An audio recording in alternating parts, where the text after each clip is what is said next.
amor ágape en el matrimonio consiste en que la felicidad de la persona con la que estás casado es antes que tu felicidad.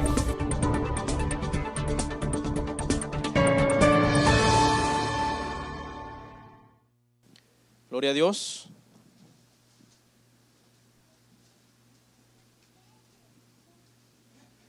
Vamos a leer del verso 1 al verso 4. Vamos a estar en pie, por favor, hermanos, un par de minutos para dar lectura a esta porción.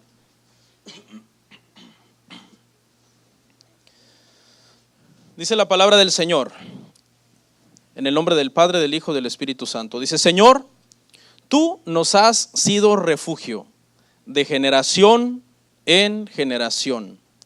Antes que naciesen los montes y formases la tierra y el mundo, desde el siglo y hasta el siglo. ¿Qué dice ahí? Tú eres Dios. Vuelves al hombre hasta ser quebrantado y dices: convertíos, hijos de los hombres, porque 1000 años delante de tus ojos son como el día de ayer que pasó, y como una de las vigilias de la noche. Acompáñame a orar, por favor. Señor, te damos gracias. Gracias por esta oportunidad preciosa, Padre, que nos das de poder compartir la Escritura con todos nuestros hermanos. Y el día de hoy te rogamos, Padre, que podamos ser edificados en tu palabra. Bendice a todos y cada uno de los que están hoy aquí con nosotros, y que nuestro entendimiento, Padre, esté preparado, esté listo para poder atesorar, Señor, tus mandamientos, guardarlos en nuestro corazón y de esta forma vivir vidas temerosas que honren tu nombre. En Cristo Jesús, amén. Pueden sentarse, muy amables, hermanos, por ponerse en pie. Acostumbramos acá en la iglesia siempre leer nuestro texto base puestos en pie. El tema número 2 de los atributos de Dios se titula Dios es eterno. Dios es eterno. Ese es el atributo que vamos a estar estudiando el día de hoy. Este atributo de Dios es uno de los más difíciles de comprender. Así que le voy a pedir, hermano, toda su atención y su enfoque para que podamos agarrar lo más importante de este tema. Amén. En particular, a mí me apasiona este atributo de Dios. Me apasiona mucho estudiarlo y tratar de comprenderlo, porque en comprender este atributo hay un gran desafío que nos reta a nosotros a pensar más allá de esta dimensión en la cual nosotros vivimos. Nosotros vivimos en una dimensión, hermanos, de materia, de fuerza, de espacio, de tiempo sobre todo. Nosotros vivimos en el tiempo y esta es la razón por la que es tan difícil entender la eternidad. ¿Ok? Cuando digo materia, fuerza, espacio, tiempo, son términos muy técnicos. No pretendo darles una cátedra de física ni nada porque ni soy experto en la materia, pero simplemente esos términos los podríamos traducir como vida física. Espacio, materia, tiempo, fuerza. 4 elementos que son los que hacen que nosotros seamos seres físicos. Somos seres que nos podemos tocar, habitamos en una dimensión física. ¿Ok? Así que no se preocupe. Ahora, no se preocupe por tratar de entenderlo todo, porque Dios diseñó muchos temas en la Biblia de tal forma que nosotros no los podamos comprender a cabalidad mientras estemos en esta tierra. Por eso es que cuando nosotros estemos con el Señor, dice que cosa que ojo no vio, ni oído oyó, ni han estado en corazón de hombre, son las que Dios ha preparado para los que le amamos. ¿Por qué? Porque no podemos llegar a saberlo y a entenderlo todo en esta tierra. Si nosotros llegáramos a saberlo y a entenderlo todo en esta tierra, ya no habría nada bueno por descubrir cuando nosotros vayamos a la eternidad. Pero no es así. Dios en su infinita sabiduría preparó muchas cosas para la eternidad. Vaya conmigo a Deuteronomio 29, por favor.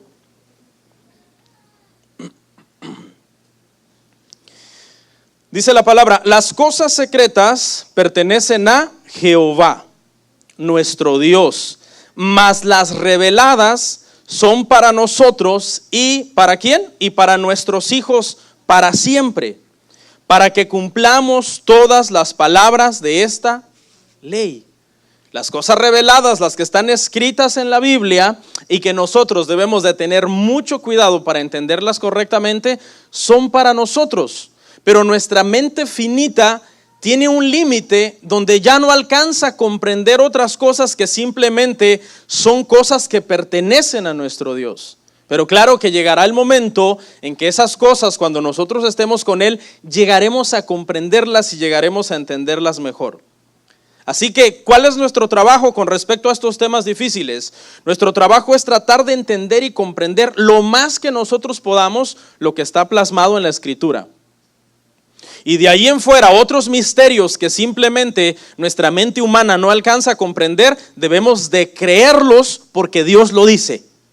Y debemos decir, sí, amén, eso es así porque Dios lo dice en la palabra. Aunque alguien te diga, pero a ver, explícame biológicamente cómo es que María concibió un bebé sin el espermatozoide de un hombre. ¿Hay una explicación científica? No, eso es un milagro. La creación de Dios es un milagro inmenso, no tiene una explicación científica. Y de esa forma hay muchas cosas milagrosas en la Biblia que no tienen explicación científica. ¿Por qué la asna de Balaam habló? ¿Por qué una hacha de hierro flotó en el agua? Cuando el profeta se acuerda que lanza un palo para sacar el hacha, porque un hombre pierde el hacha y dice, ay, es que no es mía, es prestada. Siempre pasa, ¿no? Que cuando le prestan a uno algo le pasa. Y dice el profeta, ¿dónde fue? Y lanza un palo, y cuando lanza el palo la hacha flota. Físicamente eso no tiene una explicación lógica. Debemos de creer todas estas cosas en la Biblia sin comprenderlas solamente porque Dios lo dice. El canto que estábamos entonando hermoso, bendita Trinidad. Gente que dice, es que yo no entiendo la Trinidad. ¿Cómo es que es un solo Dios pero en tres personas? ¿Cómo se puede ser tres y al mismo tiempo uno? Bueno, no lo alcanzamos a comprender, aunque claro, la Biblia nos da herramientas para que nosotros podamos encaminar nuestro entendimiento a un mejor entendimiento de las cosas, pero a final de cuentas nuestro entendimiento sigue estando limitado. Mire, tratar de explicarle la eternidad a nosotros los humanos es algo así como tratar de explicarle a un ciego de nacimiento cómo es el sol. Usted agarra a una persona que es ciego de nacimiento, un hombre de 20 años, y usted le dice, y el ciego dice, yo siento algo calientito en mi piel, siento algo abrasador que me toca. Puedo sentir la diferencia entre cuando estoy en la sombra o cuando estoy en el sol. Y usted le empieza a explicar, bueno, es que hay algo que se llama sol. Ay, ¿qué es eso? Es algo redondo. ¿Y qué es redondo? Porque él no sabe la diferencia entre redondo, entre cuadrado, entre triángulo. Y usted le dice, usted busca la forma de explicarle, mira, le da usted un balón de fútbol. Es como este balón, tócalo, es esférico. Y él dice, ok, ya entiendo cómo es el sol. Pero él en su mente piensa que es un balón de fútbol. Pero no es exactamente un balón, sino que es millones y millones y millones de veces muchísimo más gigante que este balón. Ah, ok. Usted está tratando de buscar medios, términos que lo hagan comprender cómo es el sol. Pero ¿será que esa persona puede vislumbrar en su entendimiento un amanecer? Cuando el sol comienza a salir y se ve bien bonito. No. O un atardecer bello en la playa. O un arco iris formado por el sol después de que llueve. O sea, su entendimiento acerca de ese tema va a ser muy limitado. Por más que se le trate de explicar cómo son las cosas, siempre va a haber una discapacidad en él física que no le permite comprender más allá. Es exactamente lo mismo que pasa con la eternidad. Nosotros prácticamente, en el sentido de entender la eternidad, tenemos un serio problema. ¿Sabe cuál es? Que nosotros vivimos en el tiempo. Nosotros todo lo medimos con tiempo. Todos nuestros eventos, todos nuestros sucesos, todos nuestros planes, siempre estamos hablando de cuando éramos niños, de cuando éramos adolescentes, de cuando yo iba a la escuela, o hablando del futuro. Es que en un futuro yo quiero tener una casa, en un futuro yo quiero tener hijos, en un futuro yo quiero vivir así. Ve, todo nosotros lo medimos en tiempo, siempre decimos, en todas nuestras pláticas, ayer hice esto, y fui a tal lado, y hoy tengo planeado después de la iglesia ir a comer a tal lugar. Y mañana tengo que levantarme temprano porque hay que poner a los niños en el bus escolar. O sea, todas nuestras conversaciones son tiempo. Nosotros estamos atrapados en esta dimensión de tiempo y por lo tanto entender la eternidad, algo que nunca hemos experimentado, no conocemos la eternidad, estamos como el ciego de nacimiento que no entiende nada del sol. De esa misma forma tenemos una limitación tremenda para entender la eternidad porque nunca hemos estado allí. ¿Ok?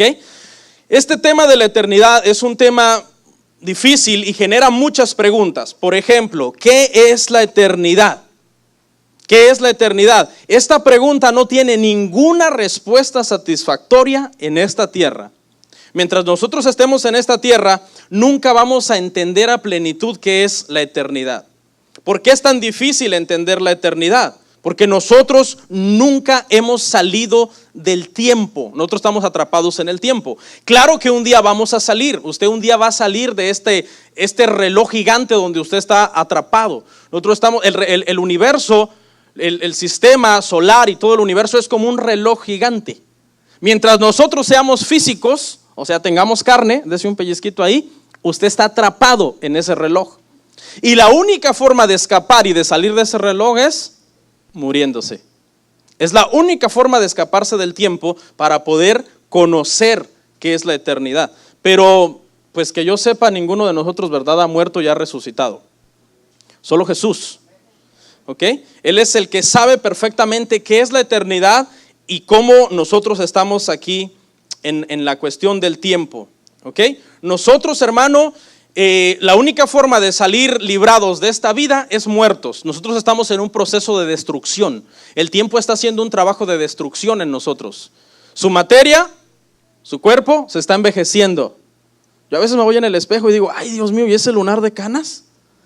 Me dice mi esposa, pues dale gracias a los hermanos. Y ustedes ponen cara de angelitos. No, yo no fui, pastor.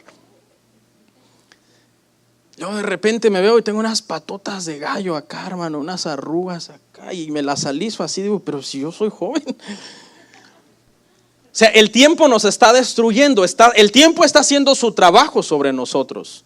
Nuestra fuerza se está agotando. ¿Quién de aquí que pase los 30 puede decir que tiene las fuerzas de cuando tenía 18? Nadie. Ya estamos más débiles. Nuestra materia, nuestro espacio se está terminando. Cada vez que nos acercamos más a nuestra muerte, nuestro espacio, nuestra fuerza, nuestra materia, nuestro tiempo está terminándose. Nuestro tiempo. Claro que hay unos más destruiditos que otros, ¿no? Pero todos estamos siendo destruidos, todos. El tiempo está haciendo su trabajo de destrucción en nosotros. Destrucción, está haciendo un trabajo de destrucción.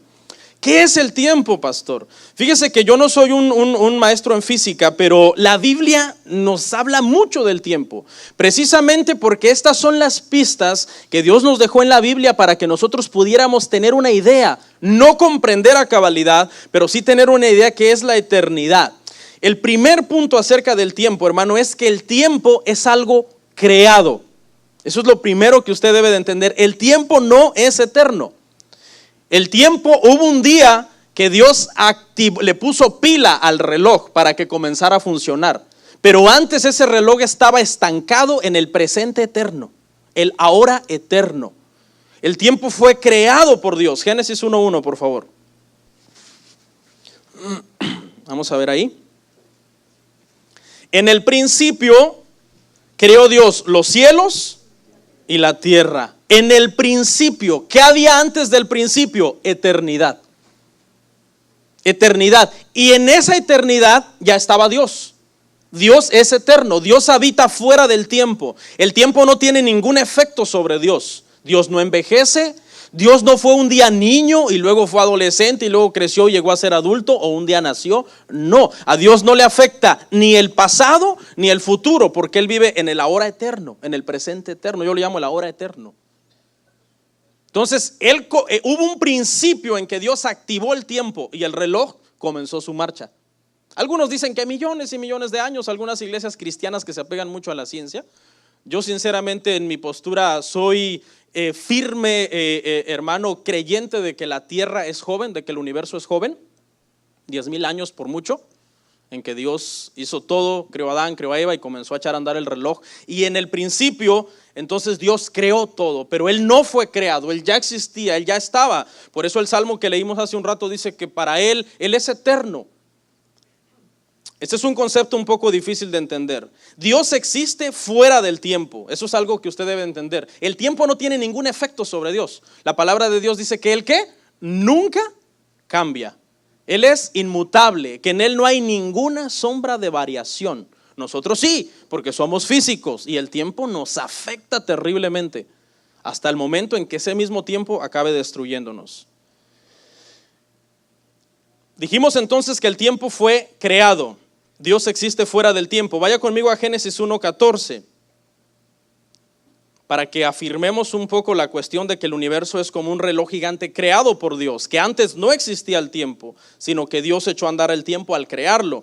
Dijo luego Dios: haya lumbreras en la expansión de los cielos para separar el día de la noche, y sirvan de señales para las estaciones, para días y años. ¿Ya ve? Dios, el universo en su composición física y en su funcionamiento es como un reloj. Los planetas, las galaxias, la luna son como las manecillas del universo. Generan las estaciones. Tenemos primavera, tenemos otoño, tenemos invierno, tenemos verano, ¿no? ¿Por qué? Por el movimiento de esas manecillas del planeta, el movimiento de rotación en su propio eje que tiene la Tierra. ¿Genera qué cosa? El día y la noche. Y luego el movimiento de traslación alrededor del Sol genera ¿qué? Las estaciones del año. Y eso mismo es lo que genera, es gracias a ese movimiento de esos astros que tú cuelgas tu reloj en la pared, le pones pila, lo pones en la hora y ¿qué empieza a hacer? Marcar el tiempo. Y hasta uno le cae mal a veces, ¿no? Segundo tras segundo te está matando. Está marcando el tiempo. Esto es respaldado por la ciencia. La ciencia dice que es así. Y la Biblia lo dijo hace miles de años, cuando todavía la ciencia no era tan avanzada en cuestiones de física. Ya Dios había dicho que para eso había puesto la tierra, había puesto la luna, había puesto todos los planetas. Entonces, ¿qué es el tiempo? Dijimos, número 1, es algo creado. Número 2, dijimos que es una dimensión en la cual nosotros estamos atrapados, pero que no afecta a Dios. Dios habita fuera del tiempo. Y número 3, el tiempo es una forma de llevar el récord de las cosas que cambian. Esa es una forma de llevar el récord de las cosas que cambian. ¿Sí? Un árbol, usted lo siembra y luego crece y empieza a dar flores y empieza a dar fruto, y en el verano está verde y en el otoño se le caen las hojas y se ponen las hojas amarillas. Luego en la primavera comienza otra vez a reverdecer y es un ciclo. El tiempo sirve para llevar un récord. Usted lleva su récord de su tiempo. Yo nací en 1970 en tal país y estudié en tal lado y me casé tal año en tal lugar con tal persona, más forzado que por voluntad. Y ahora ya tenemos hijos. Usted lleva un récord. El tiempo sirve para eso, para llevar un récord de las cosas cambiantes. Es importante que usted entienda que el tiempo lleva un récord de las cosas cambiantes. Por lo tanto, el tiempo no puede llevar un récord de Dios. ¿Por qué? Porque Dios no cambia. Él es eterno. Él vive en el ahora eterno. A Salmo 94, vaya ahí al texto base que leímos.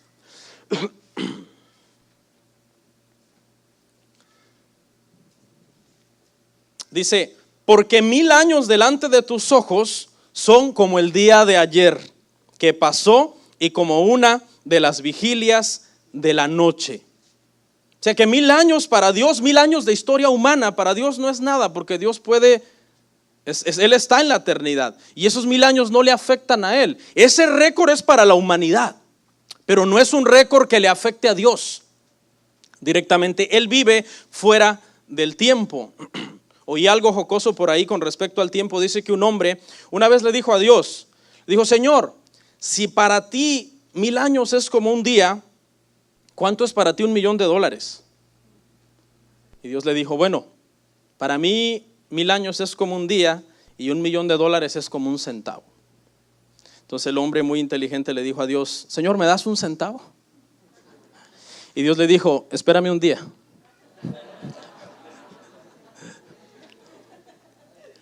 El tiempo no afecta a Dios. Dios es inmutable, Dios es eterno.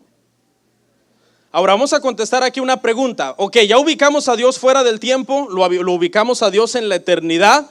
La pregunta es: ¿por qué causa existe Dios? Muchos me han dicho: pastor, ¿y quién creó a Dios? ¿Quién hizo a Dios? No, es que en el principio, dice Génesis, cuando Él comenzó a crear, Él ya era Dios. No era un Dios en proceso de envejecimiento, sino un Dios eterno, que no tuvo principio ni tendrá final, porque Él habita en la eternidad. Es ahí donde todos nosotros nos dirigimos. Dios no tiene una causa en sí mismo para existir. No hay una causa por la que Él existe. Esto es difícil, mire. Todos nosotros tenemos una causa. Todo lo creado, todo lo físico tiene una causa. Un árbol lo sembramos, nace, da sombra, da fruto, da flores, se muere, cumplió su propósito, cumplió su causa, desaparece. Un animalito anda por allá en el campo, una leona da luz, un cachorrito, luego el cachorrito crece, luego se aparea, se reproduce, come, caza, muere, cumplió su causa, cumplió su propósito. Una persona igual. Una persona nace, trata de estudiar, de ir a la escuela, de casarse, de reproducirse, de tener hijos, de tener nietos, si Dios nos lo concede. Felicito a todos los que son abuelos que ya llegaron a esa etapa, ¿sí? ¿Y luego qué? Envejece uno, se enferma, ya el buró está más lleno de pastillas que de nada y muere. Y cumplió su propósito, cumplió su causa para el cual existe. Este argumento lo usan los ateos para razonar. Los ateos razonan y dicen, si todo en esta tierra tiene una causa, porque mire, todo tiene una causa. Mire este púlpito, tiene una causa. El que lo diseñó y cuando nosotros lo vimos dijimos, nos gustó.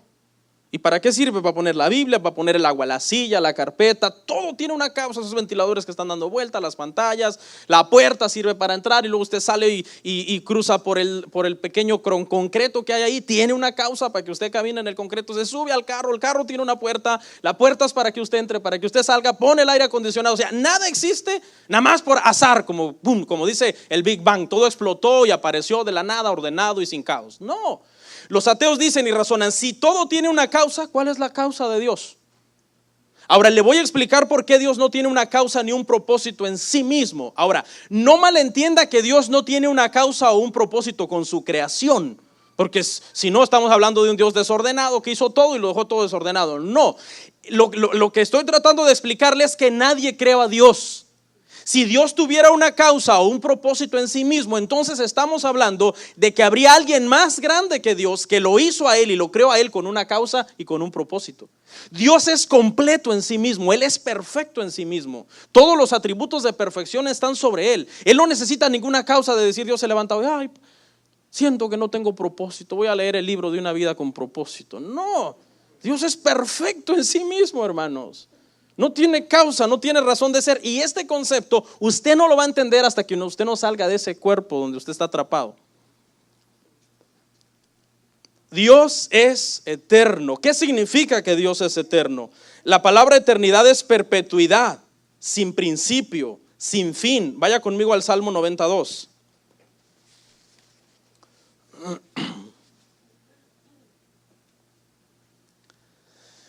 Antes que naciesen los montes y formases la tierra y el mundo, desde el siglo y hasta el siglo, tú eres Dios.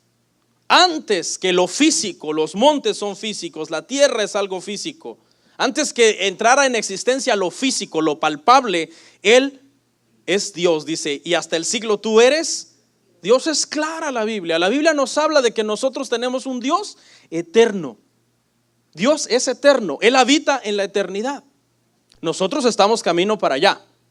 Hay dos rumbos, hay dos destinos allá en la eternidad. Más adelante vamos a hablar de ellos. Yo no sé usted dónde piensa pasar la eternidad. Este verso significa que hubo un punto en la eternidad.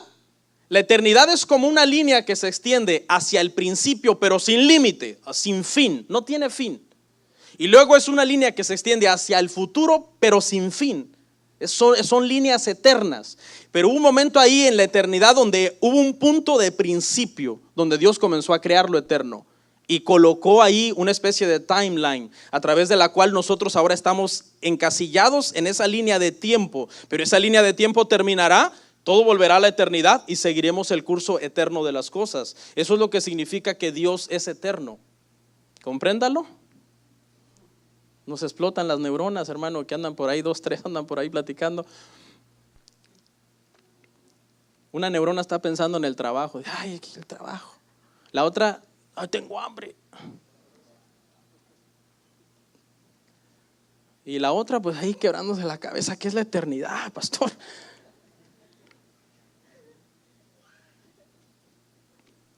La Biblia es clara. El Padre es eterno. Mire, vaya conmigo a Éxodo 3:13. Nuestro Padre celestial es eterno. Ahora usted dirá, pastor, ¿esto en qué me ayuda? Pareciera una clase más bien de física. Al final va usted a ver cómo este atributo de Dios nos beneficia profundamente a nosotros los creyentes. Éxodo 3:13, ¿lo tiene? Dijo Moisés a Dios: he aquí que llego yo a los hijos de Israel y les digo: el Dios de vuestros padres me ha enviado a vosotros. Si ellos me preguntaren cuál es su nombre, ¿qué les responderé?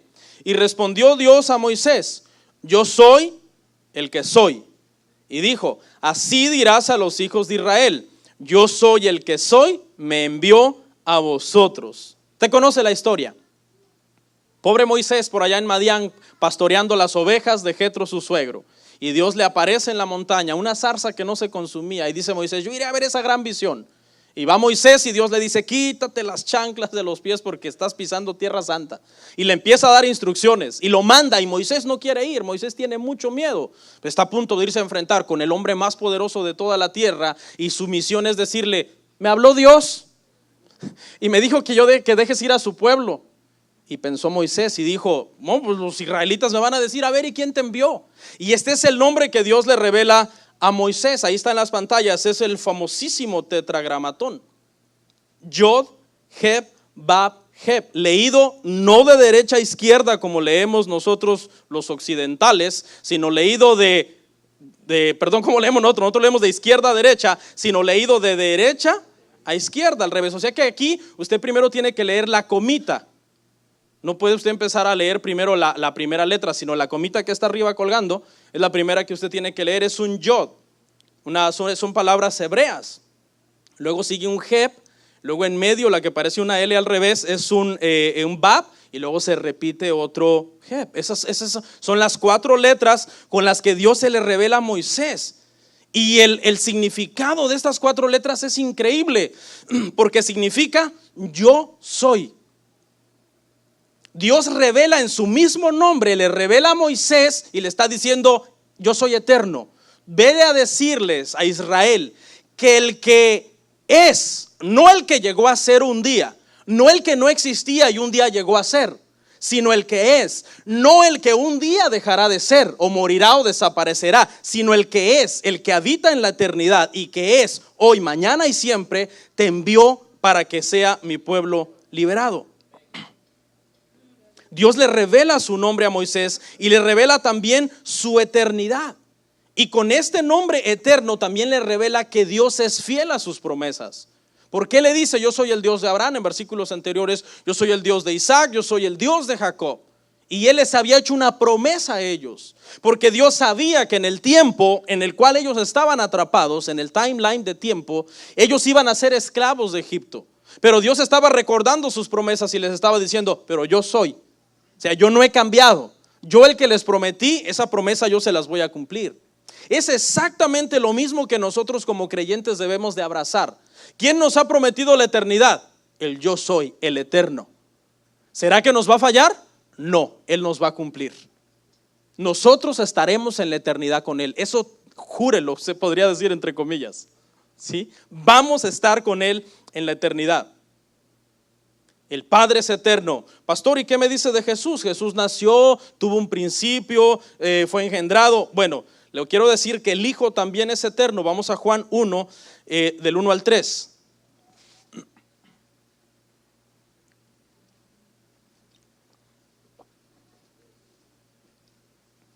Juan 1, del 1 al 3. Por favor, busquen su Biblia para que no se duerma. Faltó la otra neurona, la que se duerme. Son 4 entonces que andan ahí de la mano.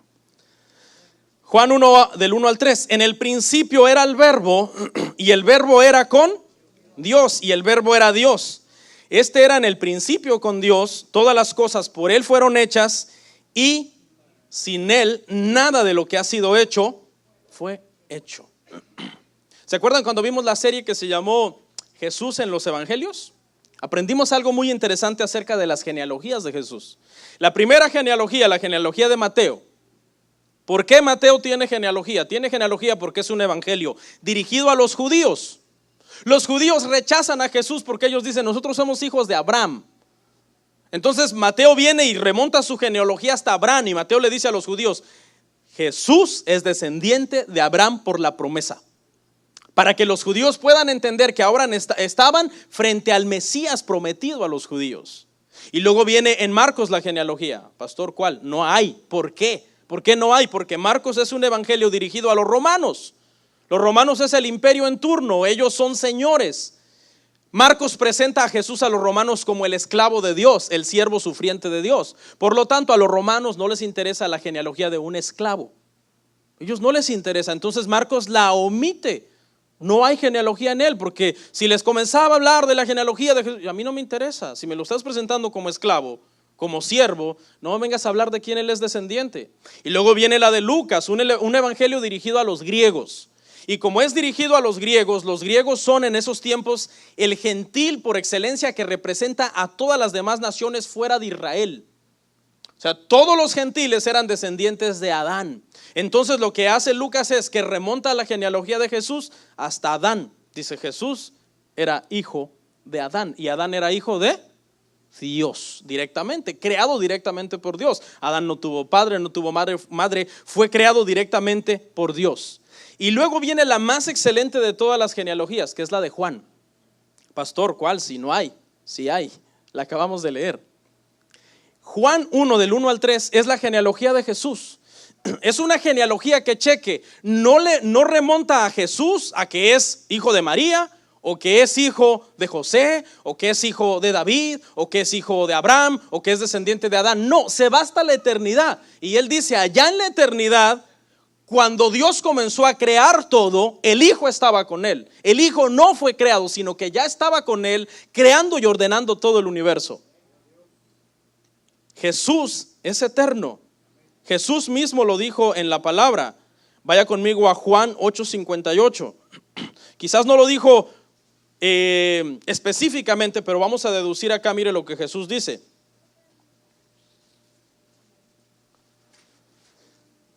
Juan 8:58 dice: Jesús les dijo: de cierto os digo, antes que Abraham fuese, ¿qué dice ahí? Yo soy. Ese yo soy en griego, ego eimi, les dice Jesús. Yo soy ego eimi. Eso es una palabra tremenda. ¿Sabe por qué? Es directamente el tetragramatón de la Biblia hebrea traducido a griego en la Septuaginta, que es la primera traducción de la Biblia. ¿Ok? Son exactamente el Yod, Heb, Bab, Heb, con el cual el Padre se le reveló a Moisés. El tetragramatón que usó el Padre para decirle a Moisés: yo soy, son las mismas letras, los mismos caracteres, solo que en griego dicen ego eimi. Jesús le está diciendo: yo soy. Antes de que Abraham fuese, yo soy. Si usted lee el contexto del tema, Jesús está ahí, estos hombres, los que siempre eran sus enemigos, están discutiendo con él. Y le dicen: ¿cómo? ¿Tú conoces a Abraham? Tú no tienes ni 50 años de edad y tú dices que tú conoces a Abraham. Porque ellos están ignorando en ese momento que lo que Jesús les está diciendo es: yo soy Dios, yo creé a Abraham. Claro que Jesús conocía a Abraham. Pues si Jesús hizo a Abraham, pues si Jesús mismo ya se le había revelado a Abraham antes de que él fuera encarnado a Abraham, cuando Abraham recibe en su casa a los ángeles y van y comen con él. Claro que Jesús conocía a Abraham. ¿Por qué? Porque Jesús es Dios, porque Jesús es eterno, porque Jesús no le afecta el tiempo y él vive desde antes del tiempo, vive en la eternidad con Dios. La reacción es tan violenta de parte de estas personas al oír esto que pretenden apedrearlo. ¿Por qué pretenden apedrearlo? Porque él está usando exactamente las mismas palabras con las cuales el Padre se le reveló a Moisés. Son exactamente las mismas palabras que él está usando para decirles: yo soy, Yod, Heb, Bab, Heb, yo soy. La reacción es tan violenta que pretenden matarlo. ¿Por qué? Porque está, según ellos, como Jesús es un loco para ellos, Jesús está quebrantando Levítico 24:16, donde dice: no podrás decir el nombre, no podrás blasfemar el nombre. Pero él no lo está blasfemando. ¿Por qué? Porque él no está mintiendo. Él es Dios, él es eterno. Dice que lo rodearon y lo querían apedrear, pero en un momento determinado Jesús hace que ellos entren como en una especie de, no sé, se les estupió la mente y caminó en medio de ellos y se fue. ¿Por qué? Porque no había llegado su tiempo todavía. No porque tuviera miedo a las piedras. No había llegado su tiempo, tenía que ir a la cruz. No iba a morir apedreado, sino que iba a morir crucificado. ¿Para qué? Para quitar la maldición que estaba operando sobre la humanidad, la maldición del pecado. Así que Jesús, hermanos, Jesús es eterno. Jesús es la esperanza para nosotros los pecadores, porque Él nos ha prometido que vamos a estar con Él. Estamos oyendo el testimonio, escuche, de uno que vino de la eternidad. No estamos oyendo el testimonio de alguien que se lo inventó o de un loco. No, estamos oyendo el testimonio de uno que era Dios, que no mintió, que nunca cometió pecado, que vino de la eternidad, vino al tiempo, se encarnó en el tiempo, fue físico para que el tiempo pudiera tener efecto sobre Él. Nació, creció, envejeció, fue crucificado, murió, resucitó. El tiempo operó sobre Él y nos viene a decir: yo soy la vida eterna. El que cree en mí, aunque esté muerto, vivirá. Le voy a hacer una pregunta. ¿Quién de ustedes aquí considera que dentro de 100 años estará vivo? Yo creo que ni un bebé recién nacido que esté aquí, porque ya la mortalidad ya es a escasos años ahora. O sea que de todos los que estamos en este edificio, incluyendo la sala cuna allá donde hay bebés, ninguno de nosotros estaremos vivos en 100 años.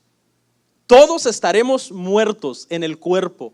Pero le tengo una noticia: en 100 años todas nuestras almas estarán vivas. La pregunta es ¿dónde?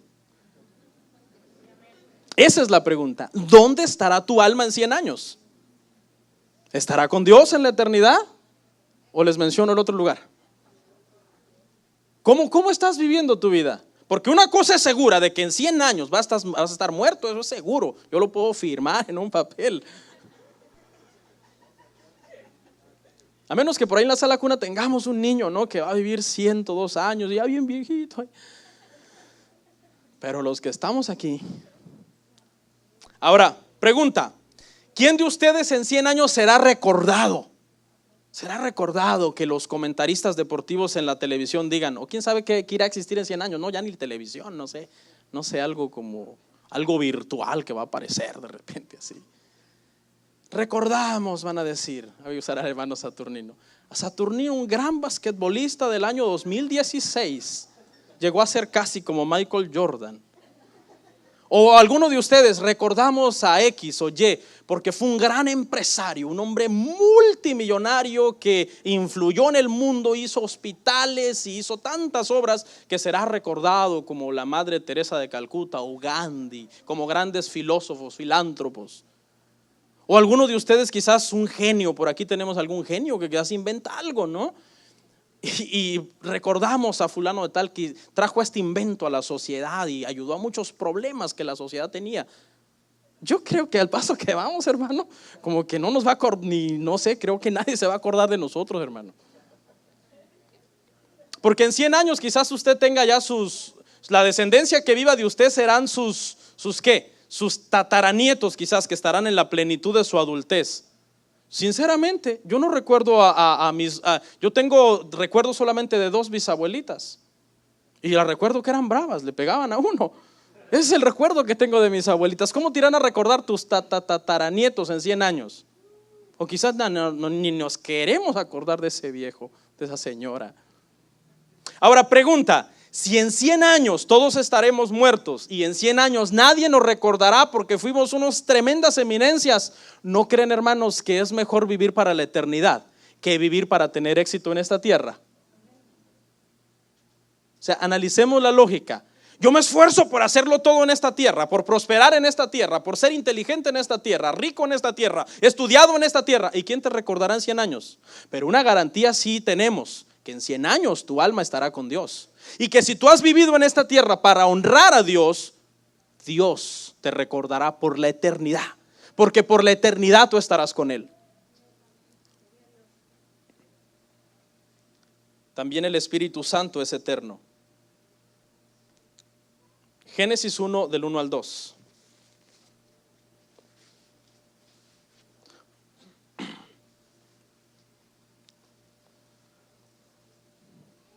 En el principio creó Dios los cielos y la tierra estaba desordenada y vacía, y las tinieblas estaban sobre la faz del abismo, y el Espíritu de Dios se movía sobre la faz de las aguas. La palabra hebrea ahí en Génesis 1:1 para Dios es la palabra Elohim. ¿Sabe qué significa? Significa dioses en plural. Los judíos se rompen la cabeza con esta situación porque son el pueblo más monoteísta de la historia, que creen en un solo Dios, pero la traducción correcta es dioses. ¿Cuál es la única explicación? Bueno, ¿quién está con Dios en la eternidad creando todo? Está el Padre, está el Hijo que es eterno y está el Espíritu que es eterno, que no son creados por Dios, que habitan en la eternidad con Dios. Y el Espíritu está, dice, creando, ayudando al Padre a poner todo en orden, porque el Espíritu Santo es el agente creador por medio del cual Dios hace todo. Todo lo que tiene vida es por el Espíritu de Dios. Todo lo que es físico, lo que nosotros podemos tocar, fue creado por el Espíritu Santo, fue traído a materializarse. De algo que no era material, más adelante lo vamos a ver, el Espíritu Santo materializó lo que nosotros podemos ver y podemos tocar. Lo que existe fue hecho de lo que no se ve. ¿Quién lo hizo? El Espíritu Santo. ¿Y quién hizo al Espíritu Santo? Nadie, Él es eterno. Estaba desde el principio, antes que Dios creara el tiempo o creara algo. El Padre, el Hijo y el Espíritu Santo estaban juntos en la eternidad, ordenando todo y creando todo. Creer en la Trinidad es una doctrina de salvación. Si una persona niega la Trinidad, tiene doctrina extraña, doctrina de demonios. Es importantísimo que usted entienda que el Padre, el Hijo y el Espíritu Santo son Dios, los tres, y que no son creados, que son eternos. Romanos 1:20, por favor. Vamos a hablar de unas cosas importantes para poder comprender un poco más de la eternidad. Claro, sin poder llegar al 100%, pero un poquito tener más de entendimiento. Romanos 1:20 dice: porque las cosas invisibles de Él, su eterno poder y deidad, se hacen claramente visibles desde la creación del mundo, siendo entendidas por medio de las cosas hechas, de modo que no tienen excusa. La eternidad es algo invisible a los ojos naturales de nosotros. Un día cuando usted muera, esos ojitos que tiene ahí, no sé si son verdes, negros, azules, no sé cómo usted los tenga, pupilentes, qué sé yo, se van a cerrar para siempre. Nunca más van a volver a ver algo físico y sus ojos espirituales se van a abrir. Cuando esos ojos espirituales se abran, entonces esos ojos espirituales van a poder ver y contemplar la eternidad de Dios. Mientras no, porque son invisibles a nuestra naturaleza. Las cosas de Dios que Él hizo con su eterno poder son cosas invisibles a nosotros. Mientras sigamos aquí en el tiempo seguirá haciendo su trabajo. La tierra seguirá sobre su órbita. La luna seguirá haciendo sus fases lunares. Los árboles seguirán naciendo, creciendo y muriendo. Los animales igual. Los seres humanos también. Nada puede alterar el tiempo. Lo único que va a poder detener el tiempo es cuando Dios destruya el tiempo. Por eso es que va a haber un tiempo del fin, cuando Dios crea un cielo nuevo, una tierra nueva, fuera del tiempo, para que podamos ser eternos. Mientras tanto el tiempo sigue y continúa cada día. Nosotros somos herederos de la eternidad con Cristo. Es donde habita nuestro Padre. Isaías 57:15. Y es ahí donde nosotros vamos.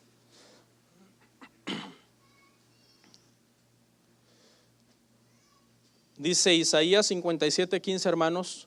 Dice: porque así dijo el alto y sublime, el que habita, ¿dónde? En la eternidad. Claro, al mismo tiempo sabemos que hay un atributo de Dios que es que omnipresente, habita en la eternidad porque esa es su naturaleza eterna, pero al mismo tiempo Dios está en todos lados, y cuyo nombre es el Santo. Dice: yo habito en la eternidad y la santidad, con el quebrantado y humilde de espíritu, para hacer vivir el espíritu de los humildes y vivificar el corazón de los quebrantados. La palabra hebrea aquí para eternidad es la palabra ad, una A y una D. Significa duración, perpetuidad, sin principio ni fin, por siempre y siempre. Por lo tanto, concluimos que la eternidad no es un lugar. La eternidad no es un lugar físico a través del cual nosotros podamos viajar a ese lugar.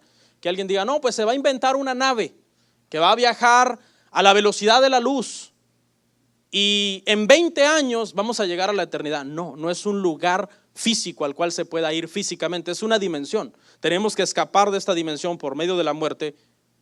Despertaremos en la eternidad, abriremos nuestros ojos a la realidad, a lo real, porque esto que se ve, hermano, es menos real que lo que no se ve.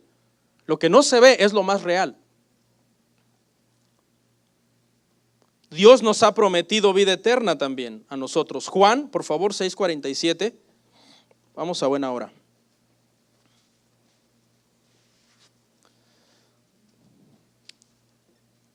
Dice, de cierto os digo, el que cree en mí, ¿tiene? ¿Qué tiene? Vida eterna. Porque vida terrenal ya tiene. Todo mundo nace y ya tiene vida terrenal. Pero para tener vida eterna hay que creer en Él.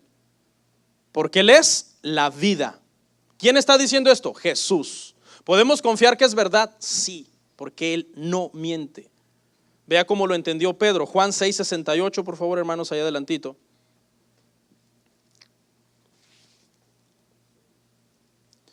Juan 6:68 dice, le respondió Simón Pedro, Señor, ¿a quién iremos? Tú tienes palabras de vida eterna. Ahí está la promesa, escrita en el libro más sabio que existe en esta tierra, el libro más leído que existe en esta tierra, el libro que se adelantó a la ciencia, que se adelantó a la filosofía, que se adelantó a todo el conocimiento humano para decirnos verdades eternas. ¿Podemos creerlo? Sí, porque lo dice la mismísima palabra de Dios. En la palabra hay vida eterna. Jesús dijo, Juan 5:39, escudriñad las escrituras, porque a vosotros os parece que ¿qué? Y ellas son las que dan testimonio de mí. Testimonio de su eternidad. La muerte es solamente como un portal a la eternidad. La muerte no nos va a matar espiritualmente, la muerte nos va a matar físicamente.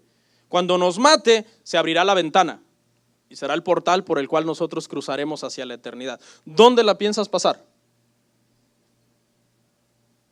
¿En un lugar fresco, así rico, un clima perfecto? ¿O en un lugar caliente, horrible, como un horno de fuego?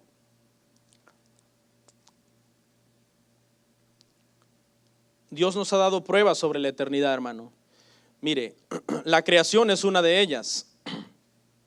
Hebreos 11:3, por favor. Vamos cerrando.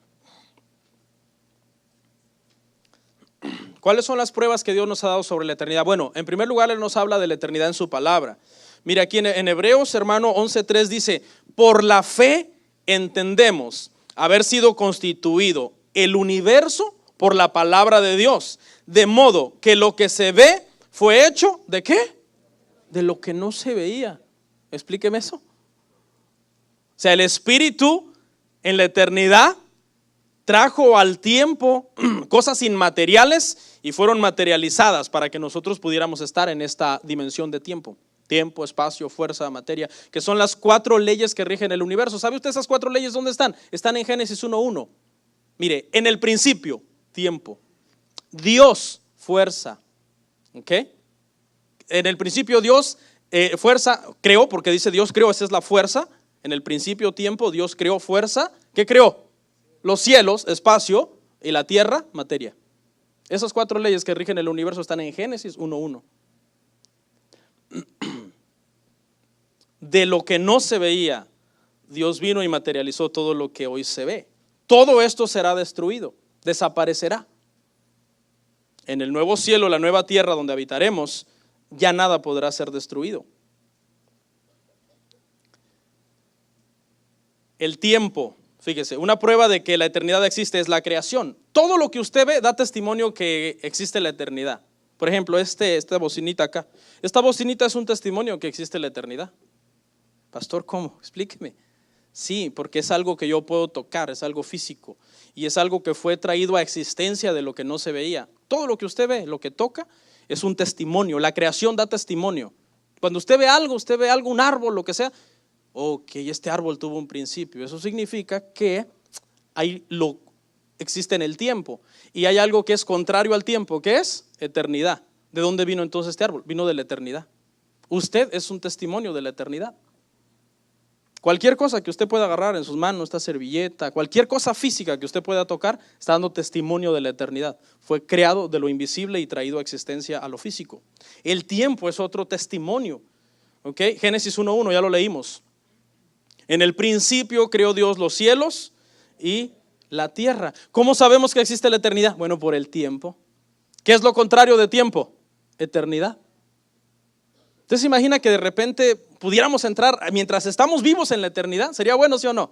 Que entráramos en la eternidad, que ahorita mismo se parara el reloj en el universo y nos quedáramos así. Yo tengo 36 y que dentro de 40 yo siguiera luciendo igual.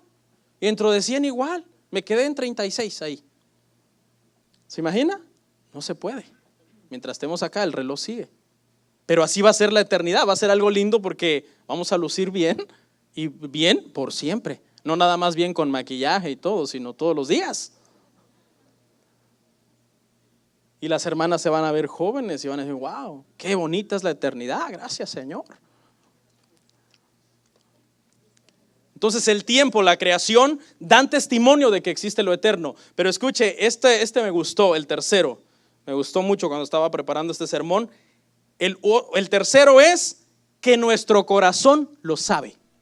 Nuestro corazón sabe que somos eternos. Eclesiastés 3:11.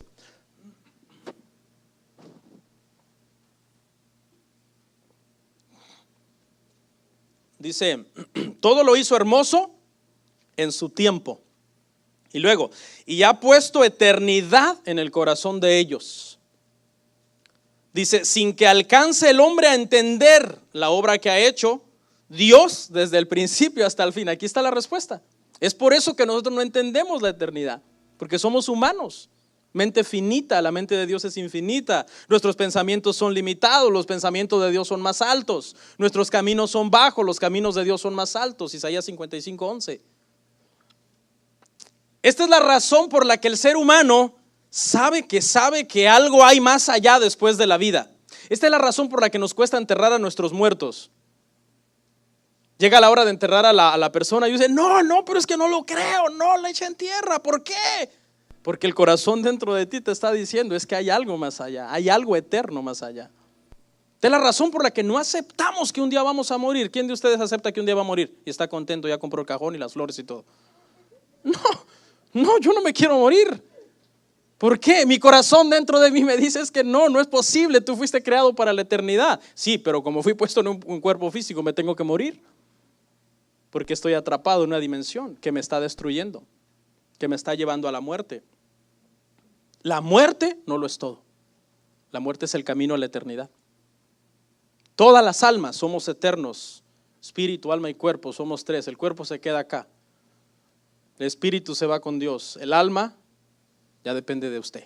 Bueno, no de usted, ¿no? Pero depende de Dios, obviamente, que es el que hace la obra de salvación.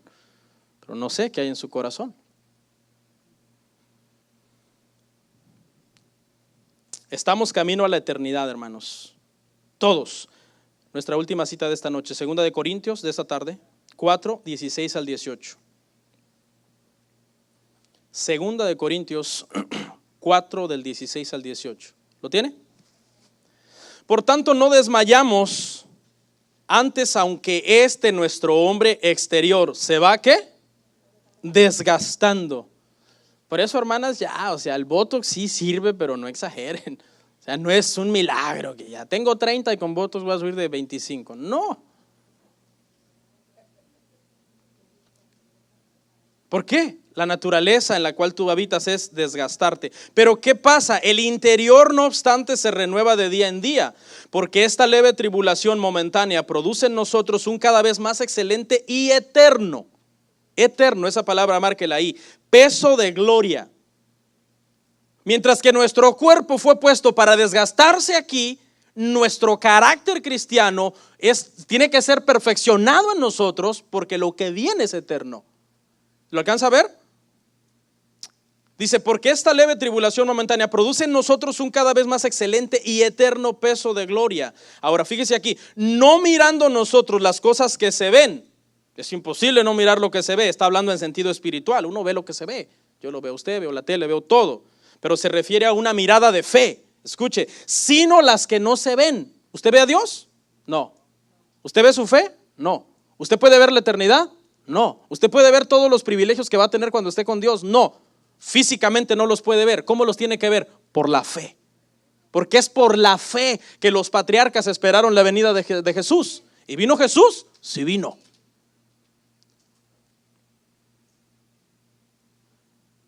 Y luego que más dice, no mirando nosotros las cosas que se ven, sino las que no se ven. Pues las cosas que se ven, ¿son qué? Temporales. Pues las cosas que se ven son temporales. Voltee usted todo alrededor. Vea usted a su hermano, dígale, hermano, lo siento. Eres temporal. No es de que usted lo va a cambiar por otro, no. No, sino que se va a morir. Pero, al final, las que no se ven, ¿qué son? Eternas. Ahora, el tiempo nos está menguando por fuera, pero nosotros debemos de aprovecharlo para perfeccionar el carácter de Cristo por dentro. De tal forma que aunque las tribulaciones que tengamos en esta tierra nos duelan, sin embargo son para un mayor peso de gloria en la eternidad. Porque no sé si usted sabía, pero no todas las recompensas para el cristiano serán iguales en la eternidad. En la eternidad no todas las recompensas serán iguales. Dios no hace acepción de personas, pero el Señor tampoco es injusto. El Señor es justo y Él sabe quién de verdad le está sirviendo y le está honrando de corazón y quién lo hace con un corazón dañado.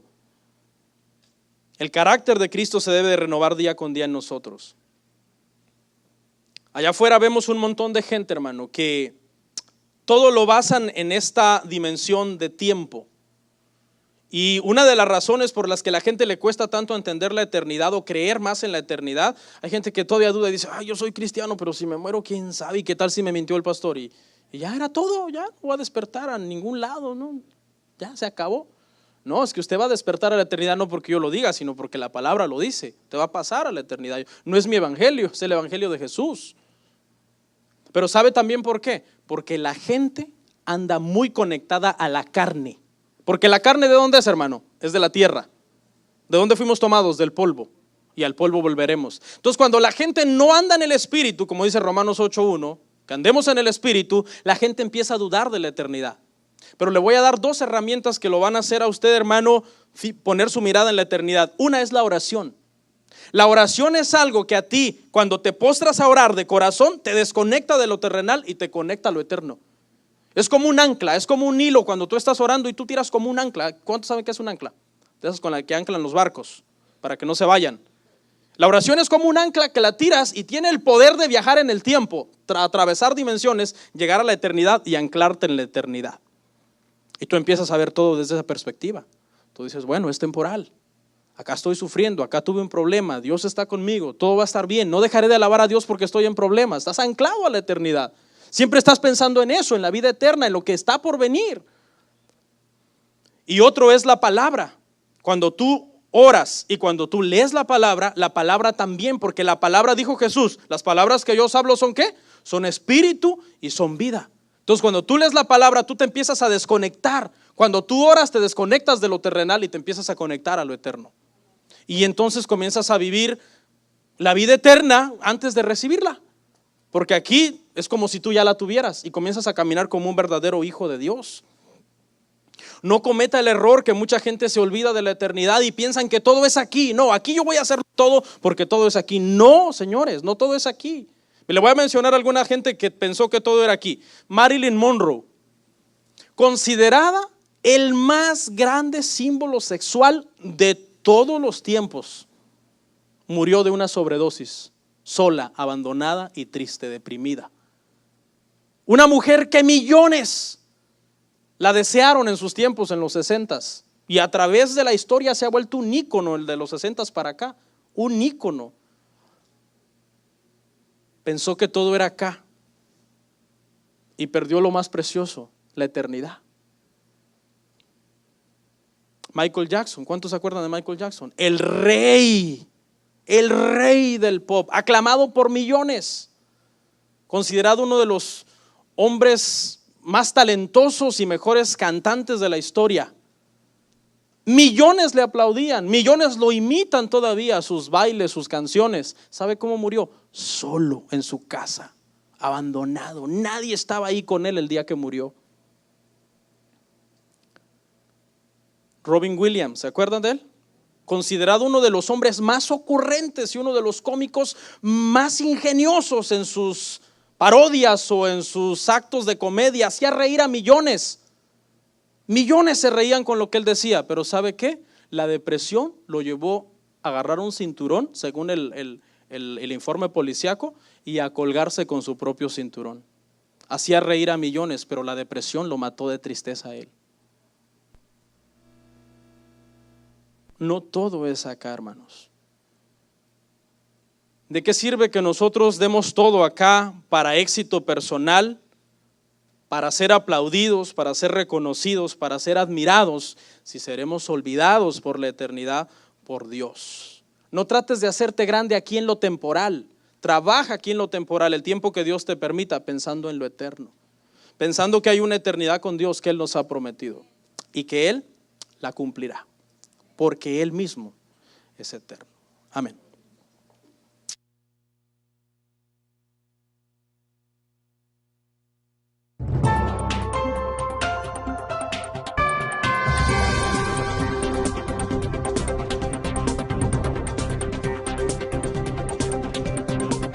El amor ágape en el matrimonio consiste en que la felicidad de la persona con la que estás casado es antes que tu felicidad.